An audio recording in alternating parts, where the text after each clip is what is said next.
तो dear student, तो जो हम लोगों ने कल पढ़ा था, हम लोगों ने भारत में तुर्क आक्रमण पढ़ा था। क्या पढ़ा था? भारत में तुर्क आक्रमण पढ़ा था। और हम लोगों ने देखा था कि जो मोहम्मद गोरी है, मोहम्मद गोरी के मरने के बाद जो दिल्ली सल्तनत की गद्दी पर ये जो दिल्ली वाला क्षेत्र है, इस पर जो अधिकार होता है, यहाँ पर कौन सा व्यक्ति अधिकार करता है? तो ध्यान रखना है, कुतुबुद्दीन ऐबक करता है। और कुतुबुद्दीन ऐबक भारत में एक नए वंश की स्थापना करता है जिसका नाम है गुलाम वंश। क्या नाम है? गुलाम वंश। और यहीं से माना जाता है, यहीं से शुरुआत हो जाती है किसकी? तो दिल्ली सल्तनत की। किसकी शुरुआत हो जाती है? दिल्ली सल्तनत की। ध्यान रखना है, यदि दिल्ली सल्तनत के टाइम पीरियड की बात की जाए तो जो इसका टाइम पीरियड है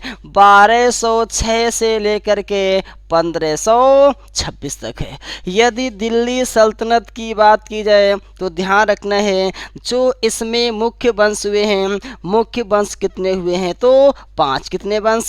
5। यदि पूछा जाए आखिर में इसमें 5 कौन कौन वंश थे, तो सबसे पहले कौन सा वंश है? तो गुलाम वंश। यदि गुलाम वंश के टाइम की बात की जाए तो 1206 से लेकर के इसका टाइम कहाँ तक है? 1290 तक है। यदि इसकी बात की जाए, इसके बाद में जो दिल्ली सल्तनत में जो वंश बनता है, इस वंश की बात की जाए, इस वंश का नाम क्या है? तो खिलजी वंश। और जो खिलजी वंश का टाइम पीरियड है, यह है 1290 से लेकर के 1320 तक। इस खिलजी वंश के बाद की बात की जाए, जो दिल्ली सल्तनत में शासन राज करता है, यदि इसके नाम की बात की जाए, इसका नाम है तुगलक वंश। क्या नाम है? तुगलक वंश। और यदि तुगलक वंश की बात की जाए, इसका जो टाइम पीरियड है, यह 1320 से लेकर के 1414 तक है।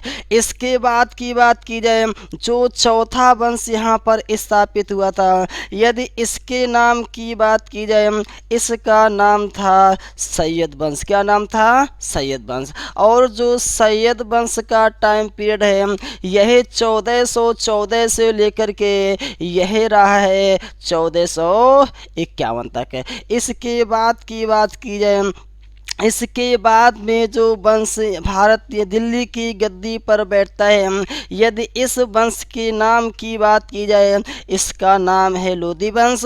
और यह 1451 से लेकर के 1526 तक शासन करता है। ध्यान रखेंगे, यदि दिल्ली सल्तनत की बात की जाए तो इसमें मुख्य कितने वंश हुए हैं? तो 5। कौन कौन? गुलाम वंश, खिलजी वंश, तुगलक वंश, सैयद वंश, लोधी वंश। यदि पूछा जाए सबसे अधिक समय तक शासन किस वंश ने किया है, तो तुगलक वंश ने किया है। यदि पूछा जाए सबसे कम समय तक शासन किसने किया है, तो खिलजी वंश ने किया है।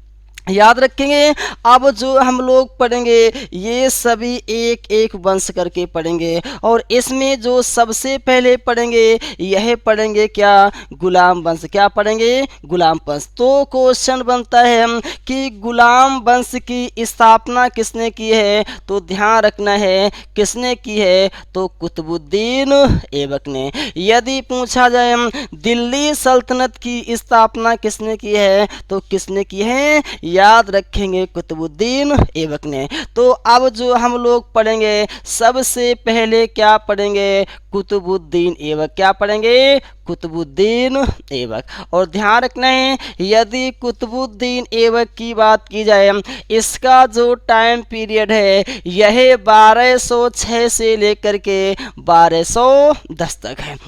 यदि पूछा जाए कि गुलाम वंश का संस्थापक कौन है, तो ध्यान रखना है, कौन है? कुतुबुद्दीन ऐबक। यदि बात की जाए गुलाम वंश की तो याद रखना है गुलाम वंश को ही बोला जाता है दास वंश, इसी को बोला जाता है मामलूक वंश। तो यदि पूछा जाए दास वंश या मामलूक वंश की स्थापना किसने की है तो किसने की है? कुतुबुद्दीन ऐबक ने।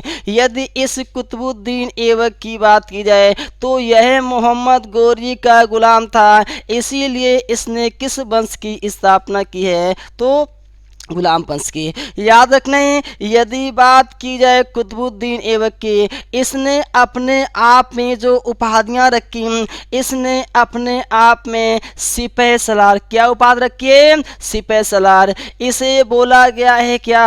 लाख बख्श। क्या बोला गया है? लाख बख्श।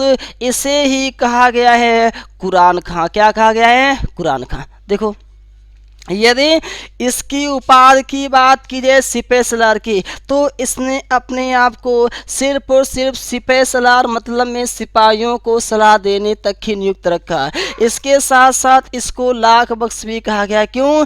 क्योंकि यह अपनी जनता की लाखों गलतियों को बख्श दिया करता था, इसीलिए इसे बोला गया है लाख बख्श। यदि बात की जाए कुरान खां की तो कुरान का अच्छी तरीके से ज्ञान होने के लिए इसे क्या बोला गया है तो कुरान खां। ध्यान रखना है यदि कुतुबुद्दीन ऐबक की बात की जाए, ये जब दिल्ली की गद्दी पर बैठा तो इसने ना ही तो अपने नाम के सिक्के जारी किए, याद रखना है इसने ना ही तो अपने आप में सुल्तान की उपाधि रखी, और यदि इसकी बात की जाए ना ही इसने अपने नाम का खुतबा पढ़वाया। किसकी बात कर रहे हैं तो कुतुबुद्दीन ऐबक की। यहाँ पर यदि खुतबा की बात की जाए, खुतबा क्या होता है तो ध्यान रखना है खुतबा यदि बात की जाए जो राजा बनता था आखिर में वो अच्छी तरीके से कार्य करे, आखिर में उसकी प्रशंसा को लेकर के, आखिर में उसकी लंबी आयु को लेकर के जो उलेमा लोग जो प्रे किया करते थे इसे बोला जाता था क्या? खुतबा। तो याद रखेंगे इस यदि कुतुबुद्दीन ऐबक की बात की जाए तो इसने ना ही तो सिपह, इसने ना ही तो सिक्के, ना ही सुल्तान, ना ही इसने खुतबा पढ़वाया। इसके साथ साथ याद रखना है यदि पूछा जाए कि इसने राजधानी क्या स्थापित की थी तो ध्यान रखेंगे इसने राजधानी क्या बनाई थी तो लाहौर। क्या बनाई थी? लाहौर। इसके साथ साथ याद रखना है यदि कुतुबुद्दीन ऐबक की बात की जाए, यदि इसके समय याद रखना है क्या होता है कि इसका जो पुत्र है इसके पुत्र का नाम है आराम शाह। क्या नाम है? आराम शाह। जैसा इसका नाम है वैसा इसका काम है। लेकिन यदि इसके दामाद की बात की जाए, इसका दामाद है जिसके नाम की बात की जाए, जिसका नाम है इल्तुतमिश। का क्या नाम है? इल्तुतमिश। और यदि इल्तुतमिश की बात की जाए यह बहुत ही योग्य व्यक्ति है। यदि कुछ समय की बात की जाए ध्यान रखना है जब समय होता है 1210 ये कुतुबुद्दीन ऐबक एक खेल खेल रहा होता है जिसका नाम है चौगान। क्या नाम है? चौगान। जिसको वर्तमान में क्या किस नाम से जानते हैं तो पोलो के नाम से। इसमें क्या होता है तो याद रख रहे हैं इसमें घोड़े पर बैठकर स्टिक लेकर के गेंद को मारते हैं, यह खेल क्या कहलाता है? चौगान या पोलो। और यही होता ये कि जब ये कुतुबुद्दीन ऐबक चौगान या पोलो खेल रहा होता है तो घोड़े से गिर जाता है और इसकी क्या हो जाती है? मृत्यु हो जाती है। इसके साथ साथ याद रखेंगे यदि कुतुबुद्दीन ऐबक की बात की जाए तो इसके समय एक सूफी संत थे जिसके नाम की बात की जाए, जिनका नाम था कुतुबुद्दीन बख्तियार काकी। क्या नाम था? कुतुबुद्दीन बख्तियार काकी। इनकी याद में ये जो कुतुबुद्दीन ऐबक है यहाँ पर एक मीनार बनवाता है जिसका नाम है कुतुब मीनार। क्या नाम है? कुतुब मीनार। तो क्वेश्चन बनता है कुतुब मीनार की नींव किसने डलवाई? तो किसने डलवाई थी? कुतुबुद्दीन ऐबक ने। इसके साथ साथ याद रखना है यदि बात की जाए 2.5 दिन के झोपड़े की, किसकी बात की जाए? 2.5 दिन के झोपड़े की, तो 2.5 दिन का झोपड़े का भी निर्माण किसने करवाया है? तो याद रखना है कुतुबुद्दीन ऐबक ने। और क्यों करवाया था? तो याद रखना है जो इसके गुरु थे, या कह सकते हैं कि जो सूफी संत थे, उनके रहने के लिए 2.5 दिन में यहाँ पर एक झोपड़ा तैयार किया गया था। इसी के लिए इसका नाम दिया गया था 2.5 दिन का झोपड़ा। तो क्वेश्चन बनता है 2.5 दिन का झोपड़े का निर्माण किसने करवाया था? तो कुतुबुद्दीन ऐबक ने। यदि पूछा जाए कुतुब मीनार की निर्माण कार्य स्टार्ट किसने करवाया था? तो कुतुबुद्दीन ऐबक ने। इस कुतुबुद्दीन ऐबक के समय जो ध्यान रखना है कुतुब मीनार है यह 3 मंजिल बन जाती है, जबकि ऊपर की 2 मंजिल किसके समय बनवाए गए थे? तो इल्तुतमिश के समय। किसके समय? इल्तुतमिश के समय। लेकिन याद रखना है कुछ समय आगे चलने के बाद यदि बात की जाए फिरोज शाह तुगलक की, तो फिरोज शाह तुगलक के समय याद रखेंगे इस जो कुतुब मीनार है इसकी ऊपरी वाली जो मंजिल होती है यह क्षतिग्रस्त हो जाती है। तो फिर जो फिरोज शाह तुगलक है यह क्या करवाता है? कुतुब मीनार की ये देखो 5वीं मंजिल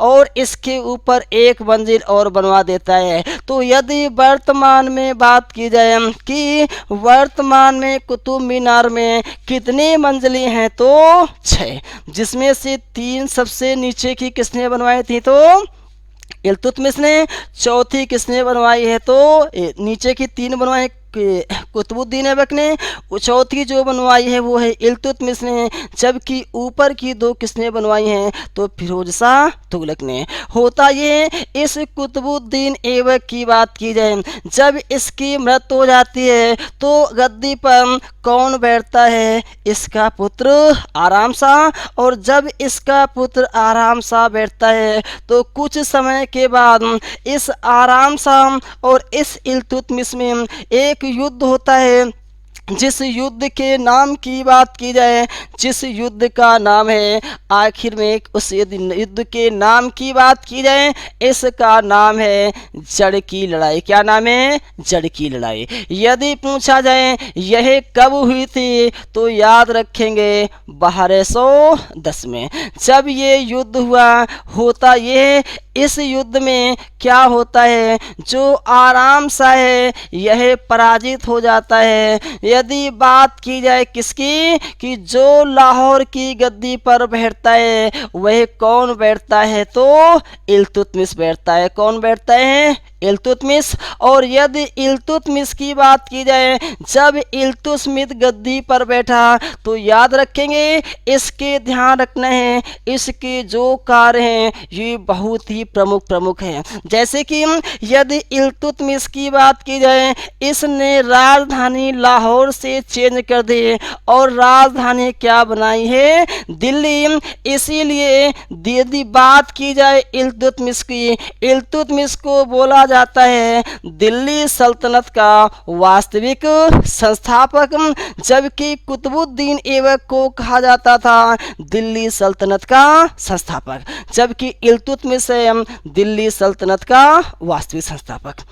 इसके साथ साथ याद रखेंगे यदि इल्तुतमिश की बात की जाए जब इल्तुतमिश शासक बना तो इसने आखिर में अपने नाम के सिक्के जारी किए, इसने अपने आप में सुल्तान की उपाधि रखी। इसके साथ साथ याद रखना है इसने अपने नाम का खुतबा भी पढ़वाया। यदि बात की जाए इसने कौन से सिक्के जारी किए तो ध्यान रखना है यदि इल्तुतमिश के सिक्के की बात की जाए तो इसने जीतल चलाया। क्या चलाया है? जीतल। इसके साथ साथ ने इसने चलाया था क्या? टंका। ये जो जीतल था ये किसका बना हुआ था? तो याद रखेंगे तांबा का। किसका था? तांबा का। जबकि टंका की बात की जाए यह किसका बना हुआ था, तो चांदी का। इसको याद करने के लिए याद रखेंगे एक सूत्र जिसका नाम है ताजी चाट। चाट यहाँ पर चा से हो गया चांदी, चांदी का क्या बना हुआ था, तो टंका। यहाँ पर ताजी की बात की जाए जी से हो गया जीत, जो कि किसका बना हुआ था, तो तांबा का। इसके साथ साथ याद रखेंगे तो यदि बात की जाए इल्तुतमिश की, इल्तुतमिश ने प्रशासन को सही तरीके से चलाने के लिए एक यहाँ पर दल की स्थापना की है जिसका नाम है चालीसा दल। क्या नाम है, चालीसा दल। इसी चालीसा दल को बोला जाता है चहल ए तुर्कगामी। क्या बोला गया है, चहल ए तुर्कगामी। तो क्वेश्चन बनता है चहल ए तुर्कगामी की स्थापना किसने की, तो किसने की है, इल्तुतमिश ने। इसके साथ साथ याद रखना है यदि इल्तुतमिश की बात की जाए तो इसने एक व्यवस्था शुरू की थी जिसका नाम था इक्तादारी व्यवस्था। क्या नाम है, इक्तादारी व्यवस्था। यदि इस इक्तादारी व्यवस्था की बात की जाए तो इसमें क्या हुआ करता था, जो राजा का क्षेत्र था यह राजा अपना क्षेत्र छोटे छोटे पार्ट्स में बांट दिया करता था और इस क्षेत्र में किसी एक व्यक्ति को इस क्षेत्र में प्रशासन से संबंधित, इस क्षेत्र में कर से संबंधित, इस क्षेत्र में सुरक्षा की दृष्टि से एक व्यक्ति को सारी जिम्मेदारी सौंपता था। ऐसी व्यवस्था कहलाती थी इक्तादारी व्यवस्था। और जिस व्यक्ति को दिया जाता था इसको बोला जाता था इक्तेदार। क्या बोला जाता था, इक्तेदार। तो ध्यान रखना है यदि पूछा जाए इक्तादारी व्यवस्था की शुरुआत किसने की, तो किसने की है, इल्तुतमिश ने। इल्तुतमिश की बात की जाए इसी को एक दूसरे नाम से भी बोला गया है। क्या बोला गया है, तो गुलाम का गुलाम। क्या बोला गया इसको, गुलाम का गुलाम। यदि पूछा जाए गुलाम का गुलाम किसे कहा गया है, तो इल्तुतमिश को। इल्तुतमिश की बात की जाए तो ध्यान रखना है इसने क्या किया है, इसने एक अभियान किया है जिसके नाम की बात की जाए जिसका नाम है ग्वालियर अभियान। क्या नाम है, ग्वालियर अभियान। और ग्वालियर अभियान करने के बाद यह क्या करता है, बात की जाए इसकी जो पुत्री है जिसका नाम है रजिया, यह रजिया को बनाता है उत्तराधिकारी। क्या बनाता है, उत्तराधिकारी। यह एकमात्र ऐसा शासक है जिसने उत्तराधिकारी अपने पुत्रों को ना बना करके अपने पुत्री को बनाया है, जिसके नाम की बात की जाए जिसका नाम क्या है, रजिया। तो होता ये यदि बात की जाए इल्तुतमिश की, इल्तुतमिश की 1236 में क्या हो जाती है, मृत्यु हो जाती है। लेकिन इसकी मृत्यु के बाद जो दिल्ली की गद्दी पर बैठता है वह इस इल्तुतमिश का पुत्र बैठता है जिसका नाम होता है रुकनुद्दीन। क्या नाम होता है, रुकनुद्दीन। और कुछ समय के बाद आखिर में कैसे रुकनुद्दीन को हटा करके रजिया शासन बनती है यह हम पढ़ेंगे अगले वीडियो में। तब तक के लिए ध्यान रखना है। जय हिंद, जय भारत।